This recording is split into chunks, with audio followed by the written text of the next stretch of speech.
Welcome to the only daily podcast focusing on compliance news of the day. Each morning, start your day with a cup of coffee and Tom Fox, the voice of compliance, to hear about 4 of the top compliance, corruption, or leadership stories you will need to start your day. The Daily Compliance News is a production of the Compliance Podcast Network. June 1, 2020, the OSHA Invisible Edition. First up, for all you compliance practitioners out there, what is due diligence? Well, it appears the state of Texas performed no due diligence on a company which received a no-bid contract for $295 million to help the state track down people exposed to coronavirus. MTX Group CEO Daz Noble claimed he had a doctorate of management from Colorado Technical University. However, the university has no such record of his doctorate and indeed no record of his attendance past 2010 when he claimed to have stayed there since 2012. You gotta love the company's response, though. They said that although Noble did attend the program, he stopped short of completing his dissertation and was not formally awarded a PhD. They said that it was actually LinkedIn's fault for encouraging users to list educational experience, which he did. Although, once again, it's a little hard to understand. You either do or don't have a PhD, and perhaps he didn't have a PhD and didn't know it. Nevertheless, the state of Texas scrutiny under this contract has been abysmal at best, and it's unclear how much campaign contribution the MTX Group gave the governor to get this contract, but it looks very, very bad, and they don't appear to be competent to handle it. Next up, in our lead story, Democrats accuse OSHA of being invisible while infections rise against essential workers. The nation's workplace safety regulator has been accused of failing to hold employers accountable.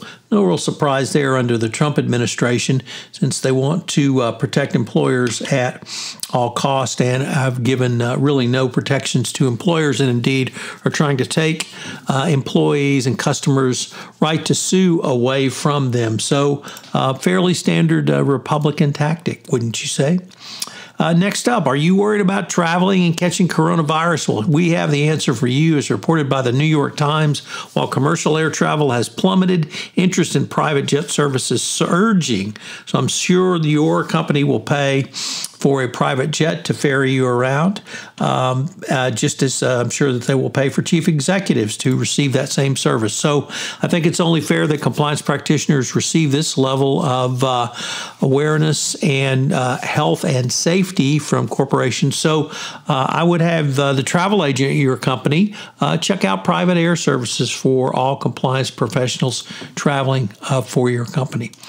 And finally from Dylan Toker over at the Wall Street Journal, the CFTC has provided new guidance on how the nation's derivative regulator calculates fine. It's intended to give companies and officials a framework for settlement discussions.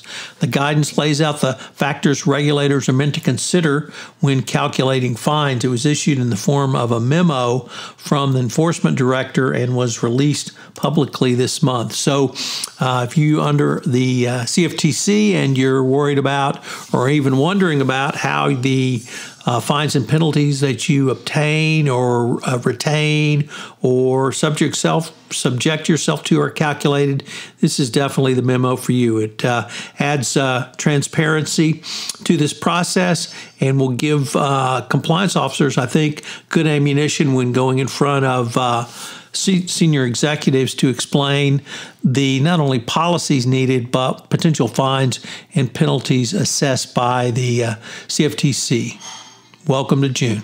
Offering on 31 Days to a More Effective Compliance Program, I'm taking a look at reporting systems and investigations. So check that podcast out, running every day in June. Also, for the month of June, we have a new guest on the Compliance Life. Ryan Robillé will join us for 4 episodes about his journey to the CCO chair and some of the things that he's learned along the way. I know you'll enjoy it.